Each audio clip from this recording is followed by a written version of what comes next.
Sharp Game here, coming at you with another episode from ChooseYourRelationships.com, off of Love Can't Wait, which can be found on Amazon.com. And over the past couple of days, people have been asking me about my experiences in Japan and about relationships with Japanese women and foreigners. And today, I mentioned that most of the people I know that had relationships 15, 20 years ago, they're divorced, on their way to getting a divorce. And then I found out that most of the relationships between foreigners and Japanese, it just doesn't work out, you know.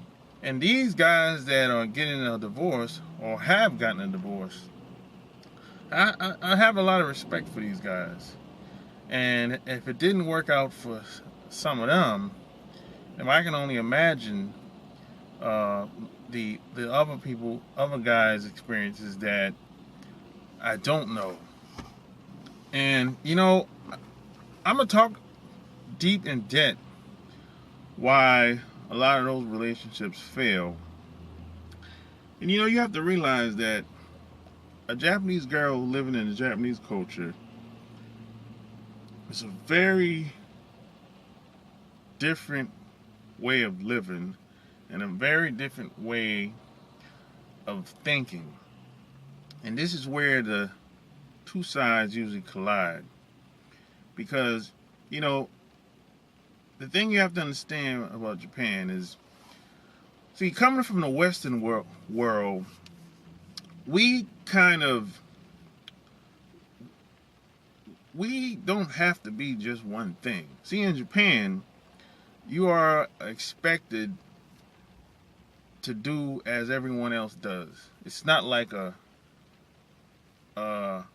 requirement, or it's not like someone is going to give you other options. It just is what it is. It's always been that way for hundreds of years. So if it ain't broke, don't fix it. And even though, let's say you're a foreigner or you're a Japanese person, and maybe you have a better idea or a new idea that's much more effective way of doing something, it still doesn't matter. It's not going to go anywhere. I mean, a lot of Japanese people would see you as a person that's being arrogant, or they would see you as someone that's trying to be smarter than them. And this is how they think. And it's just a waste of time trying to change the way they think. And this is why a lot of relationships don't last. But one of the main reasons why most of the relationships don't last is because of one word: compassion. This is what the average Japanese person, they don't have this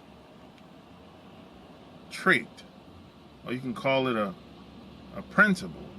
Or you can call it whatever you want. But they don't have this compassion. They don't have compassion for people.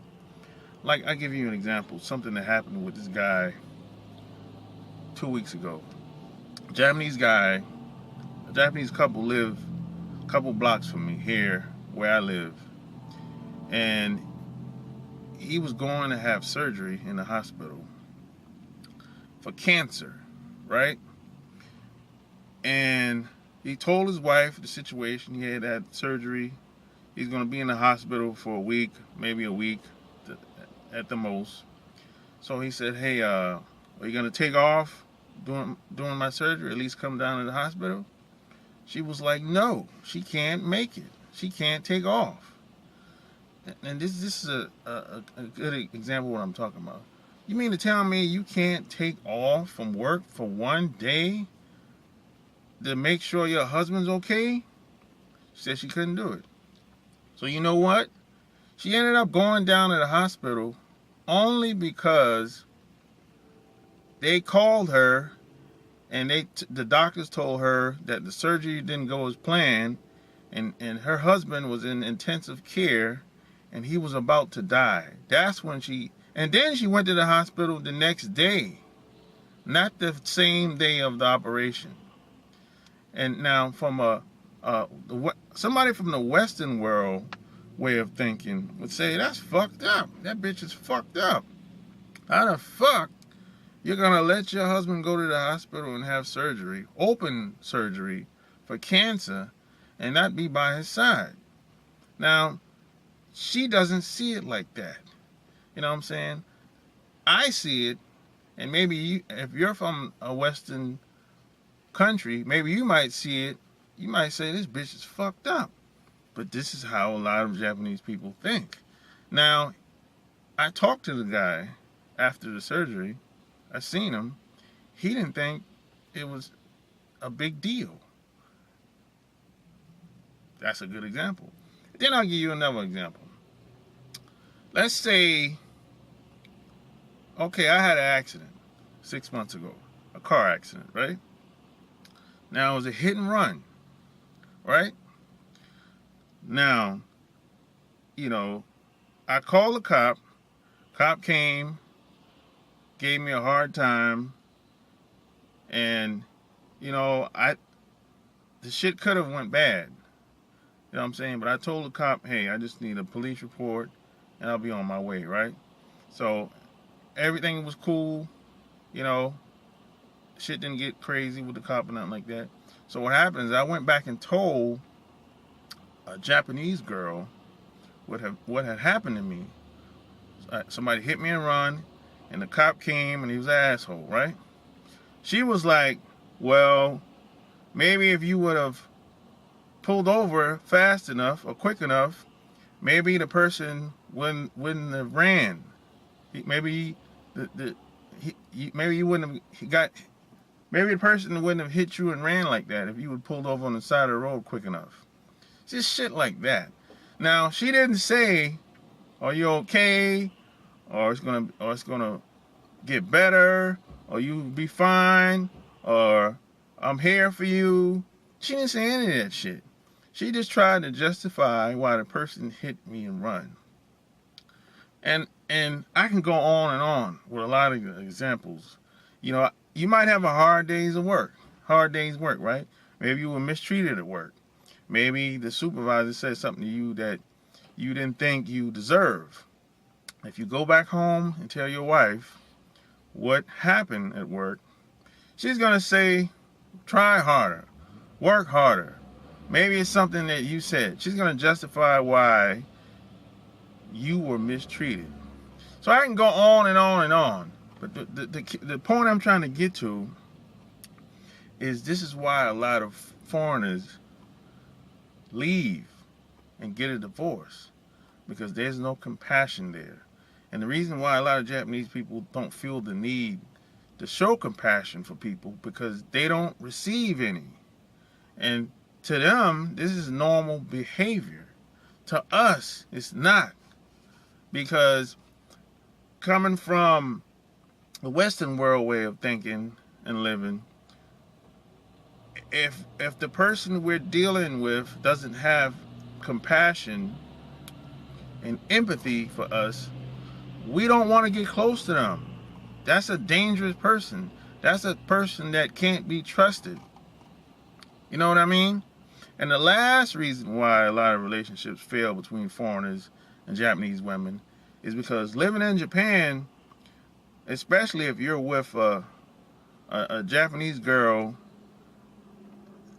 and if you're married, you're expected to fit in. You're expected to conform. Because in Japan, the majority of people are doing the same shit. They do the same shit every week, every weekend, every summer, etc. You're expected to conform. So when your wife or your long-term girlfriend tells you to do something that you might think is stupid or doesn't make any sense, and if you question it, you say, hey, why we got to do this? This doesn't make any sense. It's too hot for this. You know, it's too cold for this. She'll say, well, the reason why we're doing it because everybody else is doing it. And that's the Japan way. That's the Japanese way.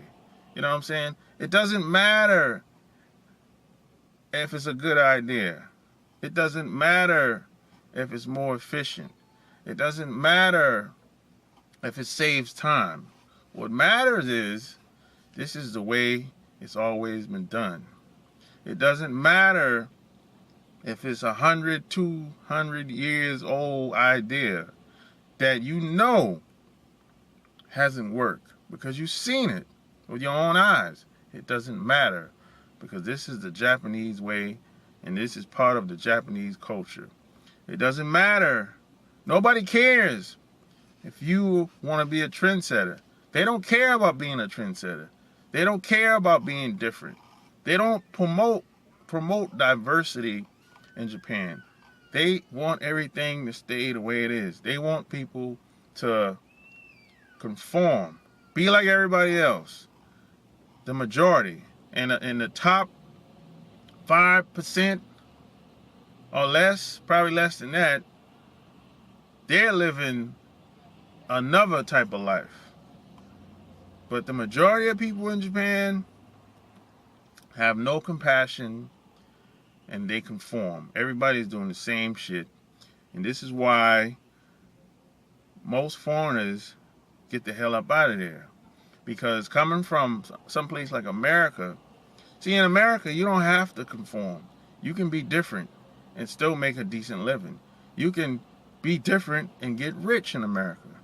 But in Japan, they don't care about being a trendsetter.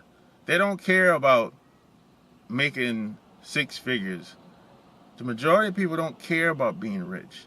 All they care about is doing shit that they've been that's been passed down to them through generations after generations. That's it.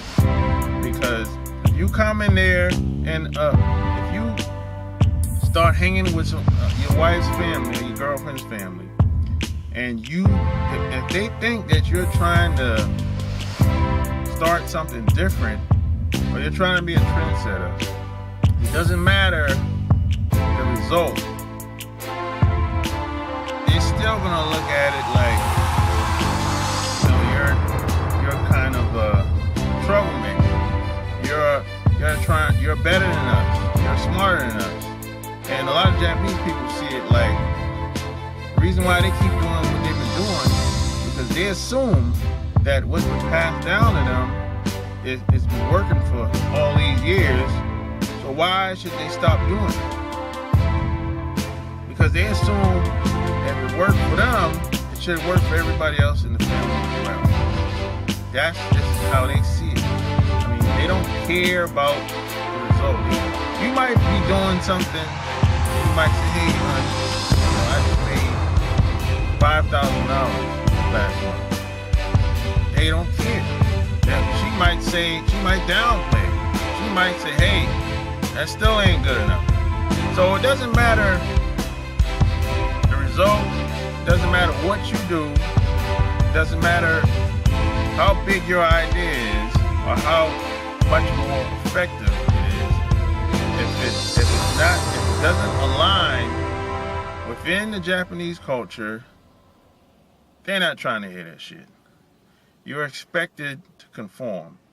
Different is bad in Japan.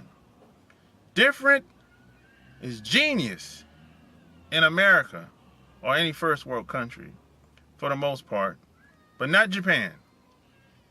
So this is why most relationships don't work out because you're expected to conform and the women have no compassion and you're not supposed to say talk about anything that's taboo, anything that's controversial, anything that needs to really be talked about in order for y'all to work things out and move forward. And this is where a lot of the problems come in at, because in order to work out your problems, you have to talk about it. You have to bring awareness to it. But they don't operate like that.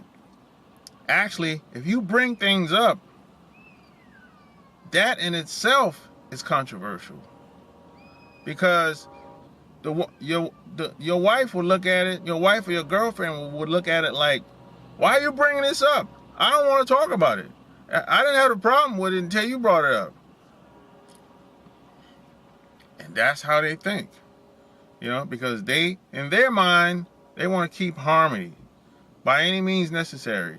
It doesn't matter what happens, they just want to keep the peace. And they don't like creating a scene. So this is just some shit you got to think about before you get deeply involved and get married to a Japanese girl. And when you start, and if you have kids, oh my goodness, they raise their kids much different than